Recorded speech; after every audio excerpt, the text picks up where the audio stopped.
Welcome back, welcome back, welcome back. Can everyone hear me? We are here to discuss BIDS 101, and this is session 3.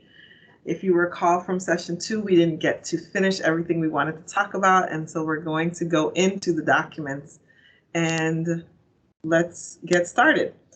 Last we left off, we were talking about the instructions to bidder, which does what it says. It gives you the instructions to respond to the bid and be responsive. However, what we want to do is take you in and talk about some of the critical forms that need to be completed and give you a heads up on what to pay attention to on the forms and where you might get a little mixed up when you're filling them out. So at this time, let me go ahead and share my screen. And this is where we last left off. We were talking about instructions to bidders, and a couple of the forms that we talked about before, and I won't go into them again, is document 410. That's the actual bid form. We went into a lot of detail on that form about what the requirements are. We also talked about the surety bonds, the bid bonds that need to be submitted. But now we're going to go into some of the other documents that are going to be critical to review and submit as you're filling out your bid documents. So on the screen, you should see two forms. One is called the Certificate of Intent, and the other one is called the Subcontractors List. And there's no reason for me to have both of these up at the same time. So let me just talk about this Certificate of Intent form. You guys are one of the first set of people to actually see that we have updated this form. There used to be an area right here where you had to fill in a percentage that could not be less than 15%. We have updated this form to try to help ensure that we have responsive bids, knowing that when you sign and submit this form, you are acknowledging the fact that you shall not allow the percentage of work to be completed by your own forces to fall below 15% by submitting this form. Your percentage might be higher than that, which would be identified with the MWBE forms. However, it cannot fall below 15%.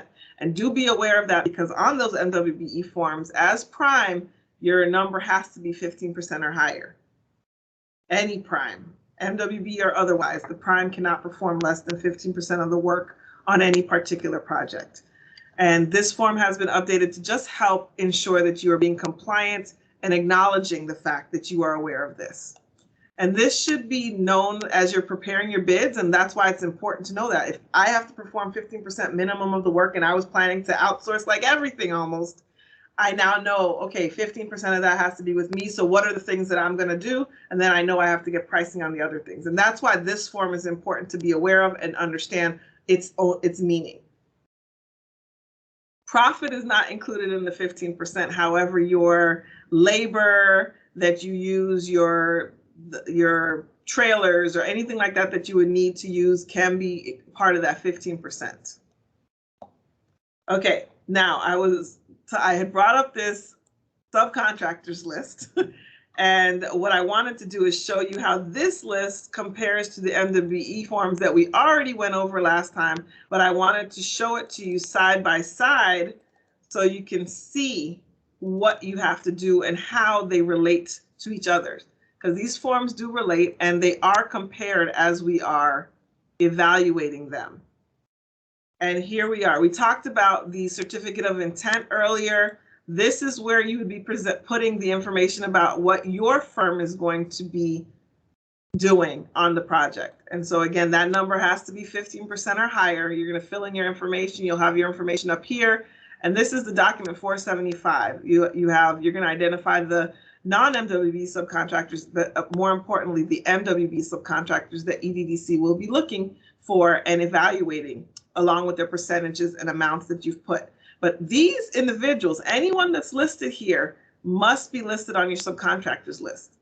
Now, the subcontractors list will also include all non-MWBEs that have been identified at the time of bid, but it definitely must include all of the MWBE firms that you will be listing on your MWBE documents.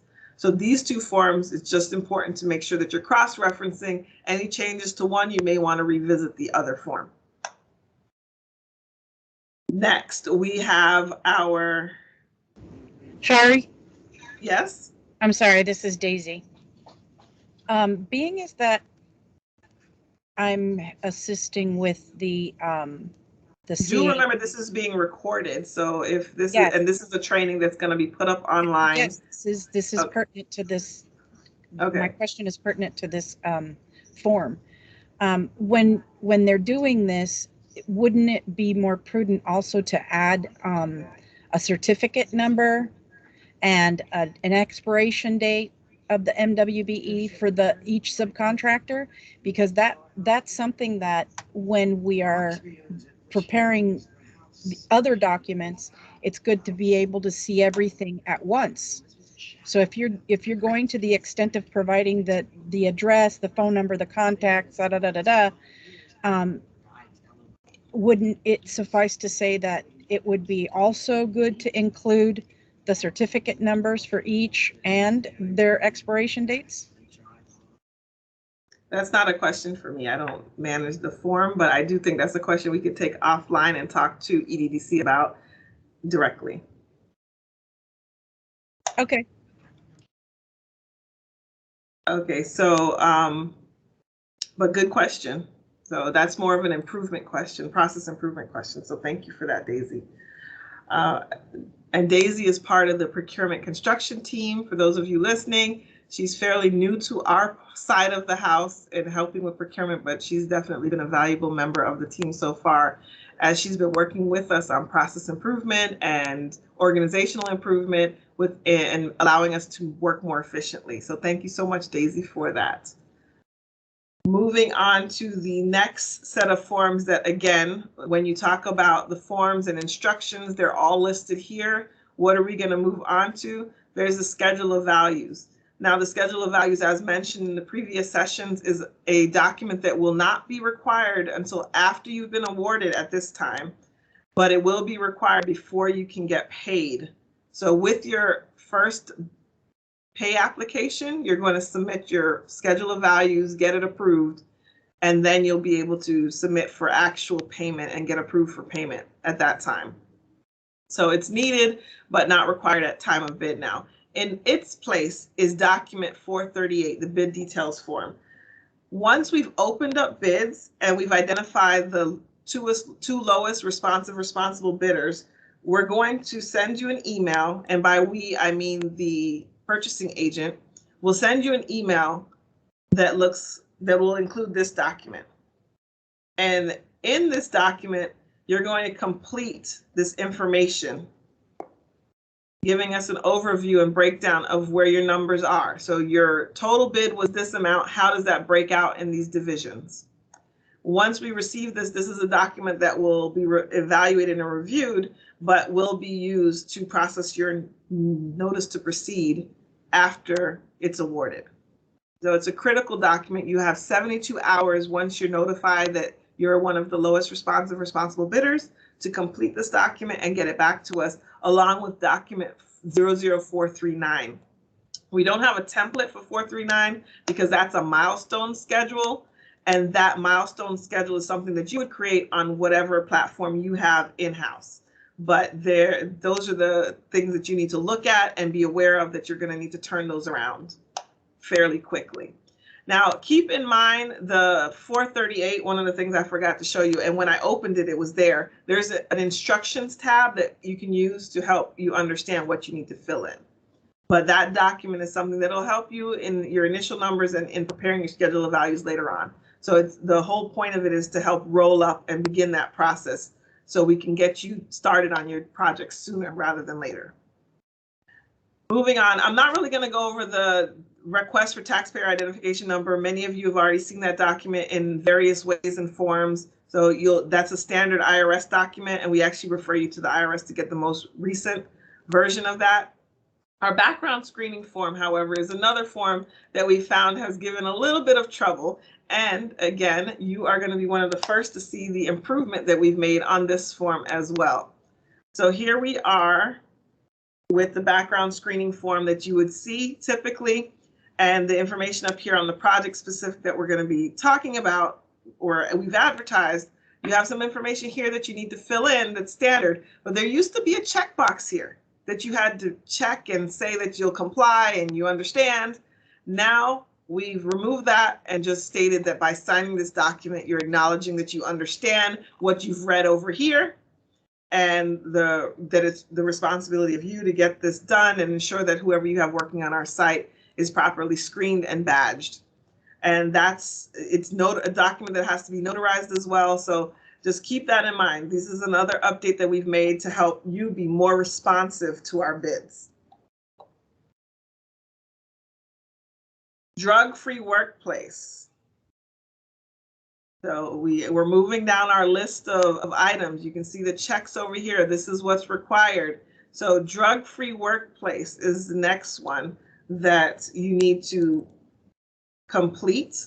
And let's just take a look at what this is. Again, these forms are fairly self-explanatory as to what you need, but again, read them. Ensure you understand what you're signing. And if you have questions, send us an RFI about it. But this is another form that requires notarization. So you're going to want to make sure you're doing this stuff in advance. You have your notary available and ready to respond, and provide it with your bid documents. But again, fully complete everything here, sign, date in front of a notary, and have the notary sign that document for you. But if you have any questions on this throughout the process, it's pretty self-explanatory with why you're filling this out. But here's the language that you can review to understand what this document is about. Moving on to our Trench Act. We did touch base on the Trench Act previously, but since I'm going through the forms in numerical order at the moment, I just want to go ahead and review this document. Trench Act, you can see here, it's specifically related to OSHA standards, and it's talking about what's the estimated cost related to this project that it costs you to implement OSHA standards. This has to have a number. What is the estimated cost imposed by that compliance? So 0 is acceptable. You would write the word 0 here, $0, and you would put the figure $0.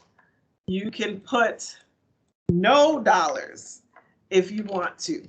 And again, still $0 here. You cannot put not applicable, can't spell it out and say not applicable, and you cannot leave it blank. You must complete this document.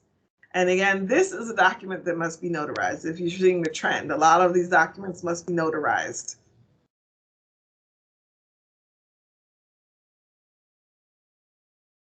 Okay, we've already gone through the SDOP documents previously, so I'm not going to revisit that. I did talk to you about one of the forms, which was the 475, which rolls up your 470s, which are the individual forms that are signed by the subcontractors that you're engaging. And previously, the good faith effort form was reviewed as well. I'm not sure if the utilization report, I think you guys did go over the utilization report as well. That's required monthly, and definitely with your pay applications. But the last document that we will talk about, and we did mention this before as well, but since I'm going in numerical order, we're going to talk about the addenda. Oh, and I also did miss the construction breakdown, so we're going to pull that up as well just to make sure that we talk about that and you can see what that form is and how that form is different from the bid details form. So let's talk about that now. Here you go. So for each project, you're going to see the project cost breakdown, and you're going to need to complete this as well. This is actually submitted with the bid. The bid details form is submitted before award to the two lowest responsive bidders, but this project cost breakdown is filled out by each and every single bidder. So ensure that you complete it and you fill in your amounts for applicable items. Do note that, it's talking about the scope of work. So this is a way to kind of check yourself. Did you get all the estimates in that you need to? You can use this kind of as a mini checklist. It's not the detailed checklist, so you still need to go and look at the drawings and look at everything, but at least this will give you like a high level roll up of what you need to be paying attention to and ensure that your estimates are complete. Now moving on to the addenda, which is our 910 form, you are submitting an RFI to us. We are going to respond through this document. Our addendum will be issued and will be signed by whoever needs to have signatures here, usually a designer. The last signature is our procurement agent, and then you have the project manager.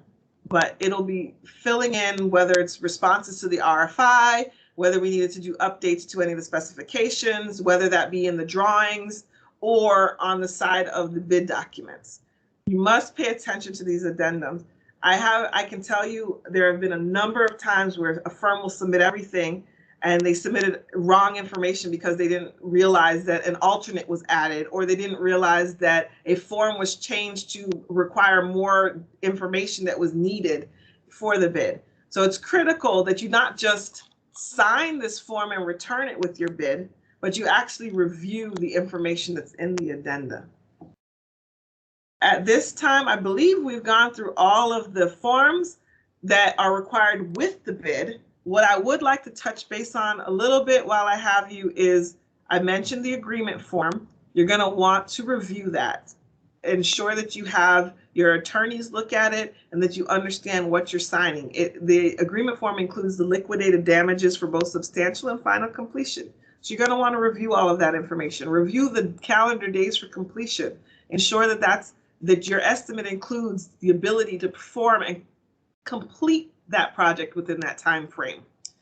You're going to have the performance and payment bonds. You're also going to be responsible for ensuring we have the subcontractor performance and payment bonds where applicable. These are all included with the bid documents so that you can see what they look like, understand them, review them. And even though these aren't required with the bid, if you have questions on them, the time to ask those questions is during the bid process. So you're going to want to review 520 agreement form, 600 performance bond, 610 payment bond, 620 subcontractors performance bond, 625 subcontractors payment bond. There's a rider to the performance bond if something needs to be changed, the pay bond rider as well. So the general release and full release of liens, if you have questions on these things, that's there as well. Do note what's important. If you haven't done business with us before, performance bonds and payment bonds must be recorded with Broward County. So before we will issue a notice to proceed, we will ask you for recorded bonds. If they have not been recorded, it's going to delay the process for the issuance of the NTP, which, by the way, can count against your days if we are beyond the 10 calendar days you have to provide those documents to us. So once you have been awarded, we will request documents from you through the notice of award, and you will have 10 days to return all those documents to us. Anything beyond those 10 days can count against your delivery time frames once the notice to proceed is issued. There's also the document 700, the general conditions of the contract. You're going to want to review that information as well and be very clear on what's included in that. I believe that now brings us to the end of our BIDS 101 training. I look forward to seeing you guys again in the future on any additional trainings that we cooperate with EDDC. And at this time, I want to thank you for being here. Are there any questions?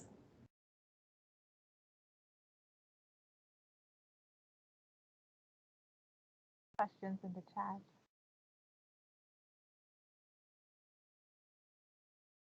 So not seeing any questions from the team. Thank you for being here and good luck. That means that you did an excellent job, Charlie. Thank you. Thank you very much, Shari. Folks, this brings us to the end of the BID 101 course. We trust that it was helpful, and we anticipate that you took a lot of really great notes.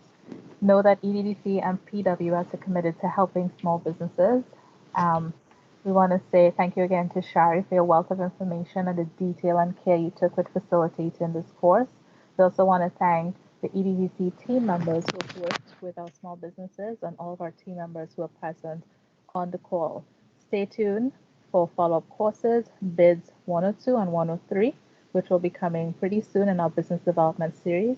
We encourage you to stay abreast of all things EDVC through our website. Follow us on Twitter and LinkedIn. Thank you again for your time, and do enjoy the rest of your day.